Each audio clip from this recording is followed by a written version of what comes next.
नमस्कार, आप देख रहे हैं आज तक। मैं हूं आपके साथ नवजोत रंधावा। दोपहर के 2 बज चुके हैं और बड़ी खबर राजस्थान से, जहां पर पंजाब के बाद अब कांग्रेस की मिशन सुलह चल रहा है। जी हां, आलाकमान का फॉर्मूला लेकर पहुंचे राजस्थान प्रभारी अजय माकन और पार्टी महासचिव केसी वेणुगोपाल।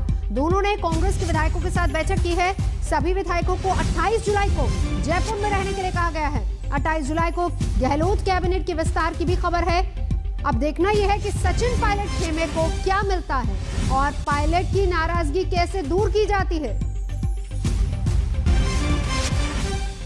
सुबह से लेकर अभी तक की क्या हलचल रही जयपुर में, वो दिखा देते हैं। देखिए, विधायकों के साथ पहली तस्वीर में बैठकों का सिलसिला। 28 को कैबिनेट विस्तार की संभावना और ऐसे में सभी विधायकों को कहा गया है कि वो जयपुर छोड़कर ना जाएं। सचिन समर्थकों ने लगातार नारेबाजी तेज कर दी है कि सचिन पायलट को मुख्यमंत्री बनाया जाए। वहीं पायलट बिना कुछ कहे इस वक्त खामोश ही हैं, मीडिया से बात नहीं की। जो आंकड़ा जो है तो बाड़मेर का है,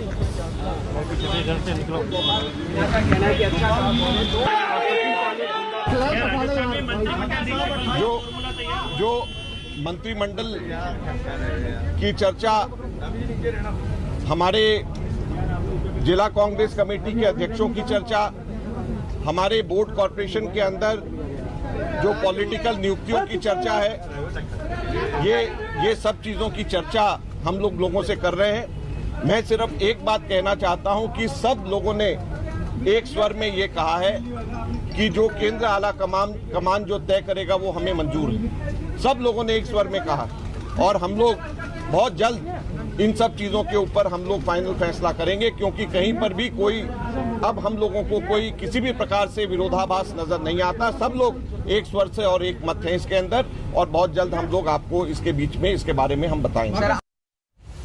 और कुछ देर पहले जब सचिन पायलट जयपुर में प्रदेश कांग्रेस के दफ्तर में पहुंचे थे, वहां बैठक में मौजूद थे, तो बाहर उनके समर्थक पहुंचकर नारेबाजी कर रहे थे। आज तक संवाददाता शरद कुमार ने उनसे बात की। कांग्रेस के दफ्तर के बाहर यहाँ पर खड़े हो गए हैं। देखा जा सकता है किस तरह का एक माहौल है यहाँ पर। लेकिन सचिन पायलट के साथ समस्या यह है कि उनके जो समर्थक हैं वो मानते नहीं हैं। राजस्थान की जनता और राजस्थान का कांग्रेस का कार्यकर्ता यही चाहता है कि राजस्थान के मुख्यमंत्री पद पर सचिन पायलट साहब बने। आज हमारे संगठन के महासचिव वेणुगोपाल जी और अजय माकन जी आ रहे हैं। हम सभी कार्यकर्ता अपनी भावनाएं, जनता की भावनाएं ये व्यक्त कर रहे हैं कि राजस्थान की जनता सचिन पायलट साहब को चाहती है। सचिन पायलट कहाँ से आए हैं आप? कहाँ से आए हैं? हम राजस्थान विश्वविद्यालय के छात्र नेता सचिन पायलट जी के समर्थन में, सचिन पायलट जी के साथ हमेशा न्याय होना चाहिए। हम देखा जा सकता है कि इस तरह से सचिन पायलट के समर्थक में नारे लग रहे हैं और केसी वेणुगोपाल कांग्रेस के संगठन महासचिव और प्रदेश कांग्रेस के प्रभारी अजय माकन यहां पर पहुंच गए हैं। देखा जा सकता है कि बड़ी संख्या में जो है कांग्रेस के कार्यकर्ता यहां पहुंचे हैं, जो अपने अपने नेताओं के नारेबाजी कर रहे हैं। लेकिन यहां पर प्रदेश कांग्रेस के मुख्यालय में अजय माकन और वेणुगोपाल पहुंचे हैं। हालांकि प्रदेश कांग्रेस की तरफ से कहा गया है कि स्वागत कार्यक्रम है, लेकिन विधायकों को बुलाया गया है। ऐसा कहा जा रहा है कि विधायक जो हैं वो फीडबैक देंगे। बहुत सारे निर्दलीय से कांग्रेस में शामिल विधायक हैं, बहुजन समाज पार्टी से आए विधायक हैं, ऐसे सारे विधायक हैं जो यहाँ पर आए हुए हैं। सचिन पायलट, राजस्थान के पूर्व उप मुख्यमंत्री सचिन पायलट भी यहाँ पहुँच गए हैं। तो माना जा रहा है कि एक तरह से एक फीडबैक कार्यक्रम है। अभी यहाँ से इनका जाने का प्रोग्राम था दिल्ली, लेकिन बदलाव किया गया है। अब यहाँ से ये लोग जाएंगे वापस मुख्यमंत्री अशोक गहलोत से मिलने के साथ हैं। 2 नौजवान विधायक कांग्रेस के मुकेश भाकर और रामनिवास गौड़िया बातचीत करते हैं। मुकेश जी, क्या उम्मीदें हैं? बहुत दिनों से अटकी हुई थी सारी कवायद। देखो, जो पिछले 1 साल पहले जो बगावत हुई, जो चीज़ें हम लोग पार्टी के सामने हमारी बातें रखी, उनको सुनने के लिए 1 साल से ज़्यादा समय हो गया था। तो जो चीज़ें पायलट साहब ने भी उठाई, हम लोगों ने भी उठाई, उन चीज़ों पर काम करने का समय था। जिस तरह से पूरे देश में फैसले हुए हैं, पंजाब में हुए, असम में में हुए हैं, उत्तराखंड में हुआ है, और धीरे धीरे कैसे पार्टी आगे जाए, कैसे युवाओं को और ज़्यादा भागीदारी मिले, इसको लेकर जो हमारा नेतृत्व काम कर रहा है, उस पर मुझे लगता है कि अब समय है उन बातों को सुनने का, उन बातों पर फैसला लेने का। मुख्यमंत्री अशोक गहलोत के साथ रात को 2.5 घंटे की बैठक हुई और उसके बाद उन्होंने कहा कि मैंने सारा फैसला सोनिया गांधी पर छोड़ दिया है। तो क्या लगता है कि अब जल्दी कुछ फैसला हो पाएगा? बिल्कुल, देखिए जिस तरह से कांग्रेस पार्टी में फैसले होते आए हैं, अभी पंजाब, उत्तराखंड और असम में जिस तरह से आलाकमान ने जो फैसले किए और जिस तरह से सभी स्टेट्स में उन लोगों को जो उनका फैसला था वो सर्वमान्य है। और आज अगर मुख्यमंत्री ये कह रहे हैं कि आलाकमान के फैसले हमें मंजूर है, तो निश्चित तौर पर आलाकमान ने हमेशा से सही फैसले किए और हमें पूरा भरोसा है कि आने वाले दिनों में राजनीतिक समाचार मिलेंगे। ये विधायकों को उम्मीद है कि जिस तरह से यहाँ पर कांग्रेस आलाकमान ने संगठन महासचिव और अजय माकन को भेजा है, कहीं न कहीं कोई सॉल्यूशन निकलेगा। तो 28 को मंत्रिमंडल विस्तार है। शरद मेरे साथ इस वक्त जयपुर से जुड़ चुके हैं। शरद, किस फॉर्मूले पर बातचीत हो रही है? देखिए नवजोत, जुलाई के पहले सप्ताह में आए थे अजय माकन, तो इसी जगह पर प्रदेश कांग्रेस मुख्यालय के बाहर बोलकर कह गए थे असहमति नहीं है, और आज गए हैं तो यह कहकर गए हैं कि सहमति है। लेकिन अगर सहमति होती तो इतनी मुश्किल नहीं आती, इसीलिए ये बहुत कुछ पेच बचा हुआ है जो सोनिया गांधी को तय करना है। लेकिन ये कहा जा रहा है कि 28-29 जुलाई को जो कहा गया है कि विधायकों को जयपुर में रहें, तो उस दिन हो सकता है कि कुछ भी हो जाए, क्योंकि इस तरह से विधायकों को बुलाने का कोई मतलब नहीं था। तो माना जा रहा है कि प्रियंका की जो छाप है नई कांग्रेस पर, वो यूथ को आगे लाना चाहती हैं। वो पार्टी में भविष्य देख रही है कि जो 75 साल के नेता हो गए हैं, उनकी जगह नौजवानों को आगे लाया जाए, तो उसका एक प्लान दिख रहा है। और जिस जल्दी में है, उस जल्दी को लेकर भी समझा जा सकता है कि कल सड़क मार्ग से आए हैं राहुल गांधी से मिलने के बाद, रात को 12:30 बजे तक बैठे रहे हैं, फिर सुबह आए हैं और फिर कह रहे हैं कि 28 को हम आ रहे हैं। तो ज्यादा वक्त नहीं लेना चाहता है कांग्रेस आलाकमान, और सोच रहा है कि जल्दी से कोई रास्ता निकले। लेकिन बड़ा सवाल वही है ना, जो आप पूछी थी उसका जवाब मेरे पास भी नहीं है कि सचिन पायलट के कितने लोगों को मंत्री बनाया जाएगा, क्योंकि अशोक गहलोत ने अभी मोल भाव कांग्रेस आलाकमान से नहीं किया है, इसीलिए ये 4-5 दिन का वक्त मांगा गया है। चलिए शरद, हम उसी सवाल के जवाब का इंतजार करते हैं और वक्त का इंतजार करते हैं। नजर आप बनाए रखिए। शुक्रिया पूरी जानकारी के लिए। आगे बढ़ेंगे। मुख्यमंत्री योगी आदित्यनाथ आज अयोध्या दौरे पर हैं। थोड़ी ही देर पहले वो अयोध्या पहुंचे। मुख्यमंत्री राम जन्मभूमि परिसर जाएंगे और रामलला के दर्शन भी करेंगे, और इसके साथ ही हनुमानगढ़ी जाकर बजरंगबली का आशीर्वाद भी लेंगे। ये गोरखपुर की तस्वीरें हम आपको दिखा रहे हैं। पूजा अर्चना करते हुए योगी आदित्यनाथ, बहुत सारे कार्यक्रम योगी आदित्यनाथ की अयोध्या में है, लेकिन फिलहाल ये गोरखपुर की तस्वीरें जब पूजा अर्चना करते हुए। आपको बता दें कि हनुमानगढ़ी जाएंगे, बजरंगबली के दर्शन करने हैं। समर्थ श्रीवास्तव सीधा चलेंगे, मेरे सहयोगी हमारे साथ जुड़ चुके हैं। समर्थ, कार्यक्रम क्या क्या है मुख्यमंत्री का?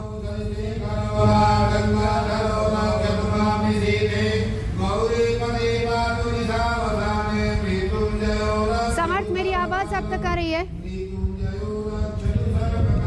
चलिए बता दें कि मुख्यमंत्री योगी आदित्यनाथ अयोध्या में बन रहे राम मंदिर निर्माण के कामों पर भी नजर डालेंगे और वहां पर जो ऑक्सीजन प्लांट है उसका भी निरीक्षण करेंगे। हनुमानगढ़ी में बजरंगबली के दर्शन करेंगे। तमाम ऐसे कार्यक्रम हैं। भूमि पूजन से पहले ये समीक्षा होगी और आपको बता दें कि राम मंदिर निर्माण का जायजा भी लेंगे योगी आदित्यनाथ। राम जन्मभूमि परिसर भी जाएंगे योगी आदित्यनाथ। इससे पहले भी हमने देखा कि कई बार अयोध्या का दौरा मुख्यमंत्री कर चुके हैं, और रवाना होने से पहले गोरखपुर की ये तस्वीरें जब पूजा पाठ करते हुए वो नजर आए।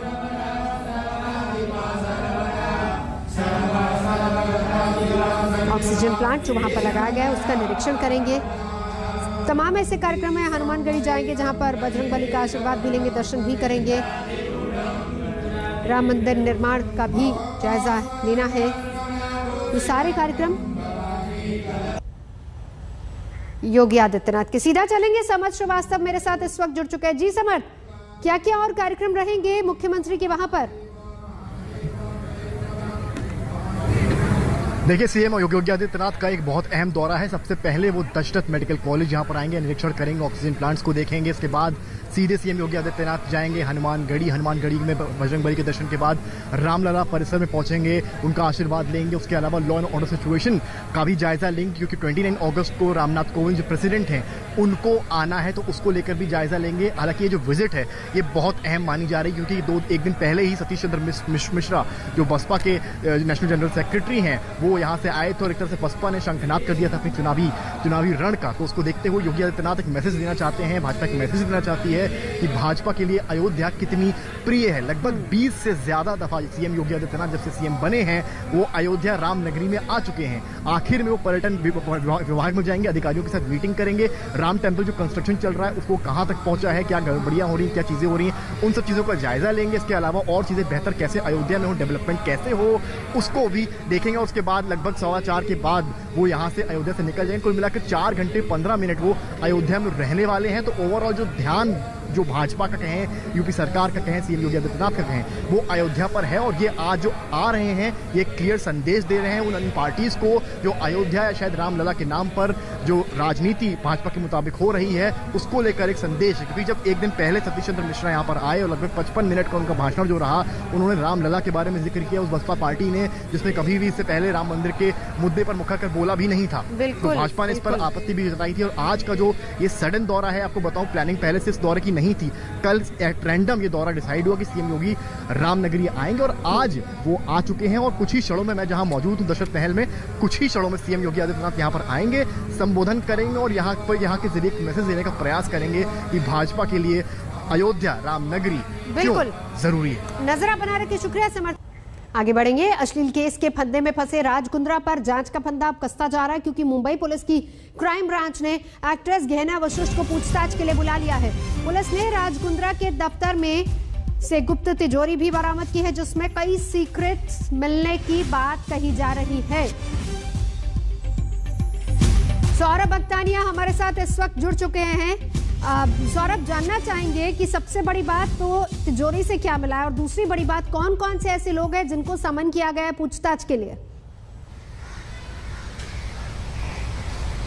जी देखिए नवजोत, इस पूरे मामले में अब 3 लोगों को समन किया गया था। आज उनको 11 बजे मुंबई क्राइम ब्रांच के ऑफिस बुलाया गया था, लेकिन अभी तक फिलहाल कोई आया नहीं है। दूसरी एक बात करें तो क्राइम ब्रांच पहले ही राज कुंद्रा के अंधेरी वेस्ट ऑफिस में 2 बार रेड कर चुकी थी, लेकिन कल उनको एक अहम जानकारी मिली कि एक लॉकर है जो अभी भी उनके ऑफिस में छुपा कर रखा गया था। क्राइम ब्रांच की टीम वहां पर पहुंच रही है, 1 घंटे तक वहां पर सर्चेस करती है, लेकिन 1 घंटे बाद वो लॉकर उनको मिलता है। अब लॉकर में क्या है ये सबसे बड़ा राज है। सोर्सेस हमें बता रहे हैं कि इसके अंदर कोई पैसे नहीं, लेकिन बहुत ही महत्वपूर्ण डॉक्यूमेंट्स है। डॉक्यूमेंट्स में क्रिप्टो करेंसी को लेकर भी बहुत सारी अहम जानकारी है।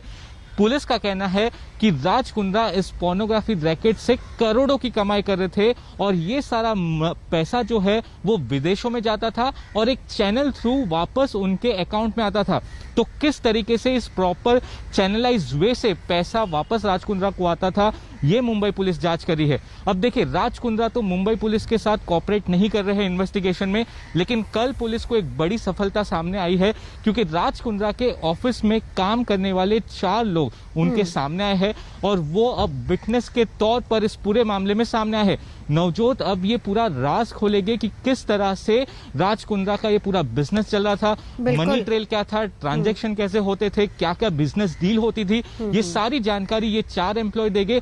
इसलिए बिना वक्त गवाए अब मुंबई पुलिस इन 4 के स्टेटमेंट मजिस्ट्रेट के सामने दर्ज करेगी, जिससे राज कुंद्रा की मुश्किलें और बढ़ सकती है। जाहिर सी बात है इस वक्त। और आपको हम ये भी बता दें कि सौरभ मेरे साथ लगातार जुड़े हैं, लेकिन पुलिस के कब्जे में जो व्हाट्सएप चैट आई है वो हमारे हाथ यानी आज तक के हाथ भी लगी, और ऊपर से लेकर नीचे तक अगर इस चैट को पढ़ा जाए तो बहुत सारी ऐसी चौंकाने वाली चीजें सामने आती हैं। अब इस चैट में देखिए, 7 फरवरी को गहना गिरफ्तार हो गई, ये सारी बातें लिखी हुई हैं, मुझे 8 लाख रुपए चाहिए, ये बात भी वहां पर लिखी हुई है, और आज रात तक उसको छुड़वाने के लिए चाहिए। और एक अननोन शख्स भी है, वो ये लिख रहा है कि बैंक से पैसे निकालेंगे कैसे, अभी उसका फोन स्विच ऑफ है, आप बताओ आगे क्या करूं। उसके बाद ठाकुर नाम का शख्स जो लिख रहा है कि मीडिया ने न्यूज पब्लिश कर दी है, अब लंबा लफड़ा है। फिर उसके बाद जवाब ये आता है न्यूफ्लेक्स का नाम आया है क्या, सवाल किया जाता है, जिसमें नहीं अब तक तो नहीं आया है, पर वो कोर्ट में जाएगी तो सबका नाम बक देगी। हॉट शॉट्स, तुम्हारा न्यूफ्लेक्स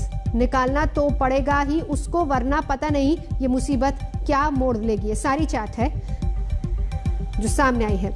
और इससे पहले शिल्पा शेट्टी ने भी पूछताछ में अपने पति राज कुंद्रा का बचाव किया है। शिल्पा शेट्टी ने क्राइम ब्रांच से कहा है कि उनके पति अश्लील नहीं बल्कि एरोटिक फिल्में बनाते थे। शिल्पा ने हॉट शॉट्स ऐप से किसी भी तरह से जुड़ाव से साफ इनकार किया। रुकेंगे एक ब्रेक के लिए। आज तक पर खबरों का सिलसिला जारी है, देखते रहिए आज तक। राष्ट्रपति रामनाथ कोविंद 4 दिनों के जम्मू कश्मीर और लद्दाख के दौरे पर पहुंचे हैं। थोड़ी ही देर पहले श्रीनगर एयरपोर्ट पर उपराज्यपाल मनोज सिन्हा ने उनकी अगवानी की। राष्ट्रपति सोमवार को करगिल विजय दिवस की 22वीं वर्षगांठ पर करगिल युद्ध स्मारक पर श्रद्धांजलि अर्पित करने के लिए लद्दाख के द्रास जाएंगे। ब्रेक के लिए रुकेंगे, देखते रहिए आज तक।